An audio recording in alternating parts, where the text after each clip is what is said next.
Inni haçan da iki sanak funksiyanyň köpeltmek hasylynyň önümi sorulanda onda şu ýerdäki formula göre işleýär. Birinji funksiyanyň önümi köpeltmek, ikinji funksiýa goşmak, ikinji funksiýanyň önümi köpeltmek, birinji funksiýa diýip işleýär. Inni şu ýerde şu misaly çözjek bolan ýagdaýymyzda fx funksiýanyň önümi deňdir birinjiniň önümi näme? Şu ýerde derejede 1 wa diýip alsak bir öňüne geçýär. X derejede 0 galýar. Köpeltmek ikinji funksiýanyň özü, goşmak birinji funksiýanyň özü, ikinji funksiýanyň önümi. Onuň içiniň önümini jemiň önümine göre birinjiň önümi, goşmak ikinjiň önümi şeklinde alýas. Onu edil x'iň önümi 1, x derejesinde 0, goşmak biriň önümi 0 bolýar. Onu şu ýerden hasaplasak, bäri 1 bolýar. Netije näme? X goşmak 1, goşmak muň içi 1 bolýar. Goşmak x deňdir 2x goşmak 1 bolýar. Inniki misaly seretsek fx funksiýamyzyň önümi deňdir şunun önümini hasaplan ýagdaýymyzda içiniň önümini aýry-aýry hasaplaýas. 2 öňüne geçende 4, onda men gün 4x diýip ýazyp bilen goşmak 0 ýazamok, sebäbi biriň önümi 0, köpeltmek ikinji funksiýanyň özü, goşmak inni birinji funksiýanyň özü, köpeltmek ikinji funksiýanyň önümi. Şuň önümi 2x, muň önümi -1. Hasaplasaňyz, tap bilersiňiz özüňiz. Onu eslesem, açyp iň soňky ýagdaýa getirip bilen 4x kub minus 4x kvadrat goşmak ýaýyň açan ýagdaýymda 4x kub minus şuň bilen muny köpeldemde 2x kvadrat goşmak 2x minus 1. Onda deňdir 4x kub jemi 8x kub x kvadratlar minus 6x kvadrat 2 goşmak 2x aýyrmak 1 men jogabym bolýar. Indi haçan da funksiýalar rasional ýagdaýda ýazylan bolsa, onda näde işlemeli bolýan? Onu sanawjynyň önümi köpeltmek maýdalawjy, aýyrmak maýdalawjynyň önümi köpeltmek sanawjy, gatnaşan maýdalawjynyň kvadraty şeklinde ýazmaly bolýan. Onu şu ýerdäki funksiýadan önüm alan ýagdaýymyzda fx deňdir şeýle durowmy çizsem, ýokardakynyň önümi, ýani sanawjynyň önümi 3, şuň önümini alan ýagdaýymda köpeltmek aşagdakynyň özü, aýyrmak ýokardakynyň özü, köpeltmek aşagdakynyň önümi, gatnaşan aşagdakynyň kvadraty deňdir. Ana şu ýaýy açan ýagdaýymda 6x minus 3 minus 6x şu ýerdäki 2 bilen içini köpeltgen 6x bulam 2 boljak bolsa minus 2 gatnaşanam 2x minus 1'in kvadraty deňdir 6x giden ýagdaýynda minus 5 gatnaşan 2x minus 1'in kvadraty galýar. Inniki misalymyzy seredeli. Innikide fx'iň önümi deňdir sanawjynyň önümini hasaplan ýagdaýymyzda 2x goşmak 1. Köpeltmek maýdalawjy, aýyrmak sanawjynyň özü, goşmak x aýyrmak 21. Köpeltmek maýdalawjynyň önümi 1'e deň, aşagdanam x minus 1'in kvadraty. Esleseňiz mundan uzyn edip açyp bilersiňiz, men şu ýagdaýda goýmakçy. Ýaýyň için bir-birine köpeldip gysgalyp iň soňky ýagdaýa getirip bilersiňiz. Inni ýene bir görnüşi şu ýerde bir formula berilen. Haçan da funksiýanyň derejesi n bolup, funksiýanyň içinde diňe x däldi, x-den başga bir geňişlen funksiýa berilen bolsa, onuň önümi näde bolýar? Ilki edil x edişimiz ýaly n öňe alýas. Şu ýerdäki ýaly bir derece azaltyp ýazýas we şol funksiýanyň öz önümini alýas. Ona şu ýerde önüm tapjak bolsak, şu fx'i diferensiýeljek bolsak, fx deňdir ilki derejeni öňüne alýas, ýani 2005 ve bir az alıp yazıyas dereceni 3x kvadrat koşmak 5x derecede 2004 köpeltmek birim içinin önümünü alyas. İçinin önümünü alan yazayımızda şu yerin önümünden böyle 6x koşmak 5 böyle men gönberden yazmakçı. Şu men cevabım böyle. Şu burada ikinci misal için edelim. fx'in önümü dengdir 100. X kub ayırmak bir derecesinde 99 böyle bir ayırsak köpeltmek. Şu bölüğün önümü nämedi? 3x kvadrat. İsleseniz 3 bilen 100'ü köpöldüp 300 x kvadrat x kub ayırmak biriňem 99. derecesi deyip yazıp bileňiz. Ýokary dereceden önümler hasaplamak. Ýokary dereceden önümler hasaplanmazy näme etýäs? Şowry düzgünler ýerine ýetirýäs. Ýöne ikinji önüm tapjak bolsa, ikinji dereceden önüm tapjak bolanmyzy birinji dereceden önüm alanmyzdan soň ýene bir gezek önüm al diýmek bolýar.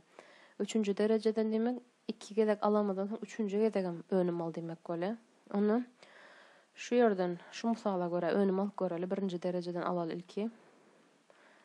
Dengdir 5 x 5'in önümü 5 x 4 goşmak. 4 2 4 öňüne geçende 16 x kub goşmak. 3 öňüne geçse 6 x kvadrat. 2 öňüne geçse minus 10 x minus 6. Yani ikinci dereceden önüm alan ýagdaýymyzda 2 tane ştrek çizilýär şu ýerden. 3'te de 3 tane çizilýär. 4'te eýem ýaýyň içinde sanlar ýazylyp başlanýar. Onu bu näme diýmek? Bir gezek önüm alan olsaň şol bahadan şu bahadan ýene bir gezek önüm al diýmek bolýar. Onda şu ýerden 4 ýene öňüne geçirsem 20 x kub goşmak 3 16 3 öňüne geçende 16 bilen köpeltmeli bolýas 48 x kvadrat goşmak 2 öňüne geçse 2 köpeltmek 6'dan 12 x minus 10. Üçüncü dereceden önüm alacak bolsak, onu näme etmeli bolýar? 3 gezek ýazylýar ştrek. Dengdir. Indi şundan ýene önüm alýas. Onda näme bolýar o? 60 x kvadrat goşmak 2 öňüne geçse 48 köpeltmek 2 96 x goşmak 12. Bundan soň kularam eger meselem 4-nji dereceden diýilse, 4-nji dereceden şu şekilde ýazylýar. Şu yerden x dip ýazalım. Indi şuň önümini aljak bolsam 120x goşmak 96. Bundan soňky önümlerde dereceden alınýan önümler şuňal ýaýyň içinde ýazylyp gidilýär. Indi bärden alaly birinji dereceden önüm alan ýagdaýymyzda bärde rasional funksiýalaryň düzgün ýerine ýetirýäs. Ýokardakyň önümü 2 köpeltmek aşakdaky ayırmak aşakdakyň önümü 1 köpeltmek ýokardaky. Gatnaşanam aşakdakynyň kvadraty. Onu sadalaşdyran ýagdaýymda 2x minus 2 minus 2x 2x minus 2 minus 2x gatnaşanam x minus 1'in kvadraty. Yani minus 2 x minus 1'in kvadraty. Onu şu fonksiýadan ikinji gezek önüm aljak bolsak, näme etýäs? Ýokardakyň önümi 0. Şöyle durma çyzaly. Köpeltmek aşakdakynyň özü. Ayırmak aşakdakynyň önümi, yani 2 x minus 1 köpeltmek içiniň önüm 1 köpeltmek ýokardakynyň özü. Gatnaşan aşakdakynyň kvadraty. Indi bunu açan ýagdaýymyzda ikinji dereceden önüm tapdığımız bolýar. Şu zady gaýtalasak, ýene bir çykan netijeden önüm alsak, üçüncü dereceden önüm aldığımız bolýar. Şu ýerde ýazylanyň ählisi ikinji dereceden önümüň aňladyl şeklini görkezýär. Haçanda 3 bolanda şu ýerde ýene bir ştrih goýulýar, ýene bir ştrih goýulýar, bäri kub goýulýar. 4 bolanda 4, 5 bolanda 5 şeklinde gitýär. Indi dereceli funksiýalaryň önümi nähil alınýar? İlki şuna seyredeli. Haçanda islendik bir san, hakyky san. ve derejesinde x'e bağlı bir funksiya bolanda, onu şol ýaýyň içindäki önüm aljak funksiýanyň özüni ilki ýazýan. Ondan soň ln a diýenim logaritm, natural logaritmada a şu ýerdäki sanym näme bolsa şonu ýazýan we derejedäki fx'iň önümini ýazýan. Onu şoňa görä şu mysaly işlejek bolsak, f önüm deňdir ilki özüni ýazmaly bolýan 5 x kvadrat goşmak 1 köpeltmek ln 5 köpeltmek ýokarsynyň önümi. O da näme? 2x deň. Demek jogabymyz şu. İkinci ýagdaý fx'iň önümi deňdir. Birinciniň öndi bärde köpeltmek hasyly bar. Köpeltmek hasylda emizem hemişelik san. Bärde e'niň önümini aljak bolsak biz näme etýäs? Ilki özüni ýazýas. E'niň eksi köpeltmek ln e köpeltmek x'iň önümim 1'e deň. Birinciniň önümini aldyk. Köpeltmek hasyla görä indi etmeli dadymyz birinciniň önümi köpeltmek ikinciniň özü. Köpeltmek 3 derejesine x goşmak. İkinciniň önümi köpeltmek birincide formula görä. Onu ilki özüni ýazýas. Şu ýokardaky formulamyza görä köpeltmek ln 3 köpeltmek x'iň önümim 1. Köpeltmegim birincimiziň özü x deňdir. ln e diýenimiz 1'e deň. Bu da 1. Onu şu ýerde näme bolýar? E derejesinde x köpeltmek 3 derejesinde x goşmak. E derejesinde x 3 derejesinde x köpeltmegim ln 3. Isleseňiz şu ýerde 3 e derejesinde x ýaýyň içinde de 1 goşmak ln 3 şeklinde de ýazyp bilýäs. Indi bärde näme üçin ilki muňa geçdim? Sebäbi bu islendik hemişlik san üçin, bu da ýörüte e üçin. E'däki yetmeýän dadymyz şu ýerde ln e. Sebäbi bärde ln a bar, ýöne bärde ln e ýok. Onuň ýoklugynyň sebäbi ln e'niň 1'e deň bolmagy. 1'e deň bolan üçin bärde ýazylmandyr. Onu şu ýerdäki düzgünümi şoň üçin ýerine ýetirsem hiç zat ütgemeýär. Ýöne aňsat bolsun diýip ln e ýazylmadyk. Onu şu ýerde önüm tapan ýagdaýymyzda fx'iň önümi deňdir ilki özüni ýazýan e derejesinde 3x goşmak 1 köpeltmegim ýokardaky fx funksiýanyň önümi. O da näme deň? 3'e deň. Bärde fx funksiýanyň önümi deňdir. Indi 2'e bölüp işlemeli bolýan. Sebäbi 2x köpeltmek ex 2 funksiýanyň köpeltmek hasyly. Şonuň önümi soralýar bizden. Onu birinji bölegimiz 2x, ikinci bölegimiz ex. Onda birinciň önümi köpeltmek ikinci, goşmak ikinciň önümi köpeltmek birinci diýip formulanı ýaz. Birinciň önümi 2, köpeltmek ikinciň özü. Goşmak ikinciň önümi x'iň özü. Sebäbi x'iň önümi 1 bolan üçin ýazamak köpeltmek ikinciniň özü.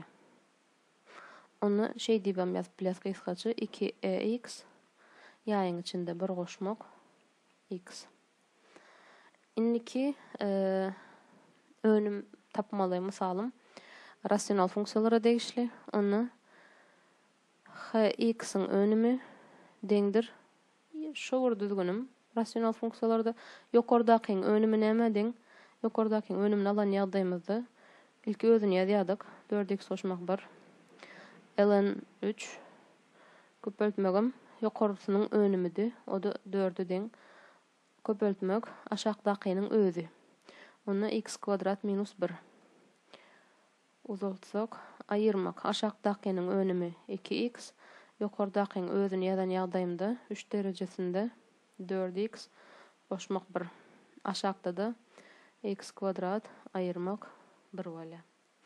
Isleseňiz bulary köpeltip açyp gysgaldyp bilersiňiz. Ýöne häzirlikçe iň soňky ýagdaý şu.